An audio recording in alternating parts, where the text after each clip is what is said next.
Ndio maana ndani ya maisha yako, kama neema ya Mungu ingali inakufuata mpaka leo, inaomba ureconnect ile amri ya Mungu na kusema, Mungu, nilikuwa natembea na wewe kila siku Mungu janja. Kwanza leo nageuka, naanza kutembea na wewe katika ukweli.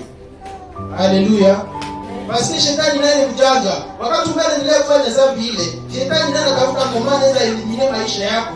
Na unaweza kufa na ungali kwa ile dhambi. Unaweza kufa na ungali kwa ile hali. Basi shetani atacreate circumstance akuue kwa ile dhambi, usije uweze kupoteza kose ufalme wa Mungu. Ndio maana kanisani ungali na hipokrisia mbele ya Mungu.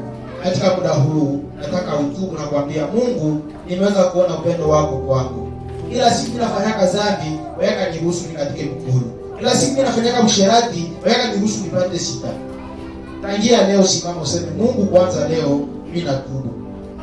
Uliishi na Mungu ndani ya hipokrisia siku nyingi, unaishi na Mungu msiku unasukumiwa. Mungu anakupatia neema mtumikie, ni grace, paske haiko kila mtu kama atapata neema ya kumtumikia.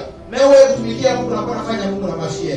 Yaani Mungu anakuambia nitumikie, unakuwa unapia sio unapenda, wakati mwingine hautapenda. Yaani unaanza sasa kucheza na upendo wa Mungu. Unaanza kucheza na ile neema ya Mungu. Kuna muda fulani Mungu anaweza kuondosha neema yake juu ya maisha yako na anaacha shetani akanyage kabisa maisha yako.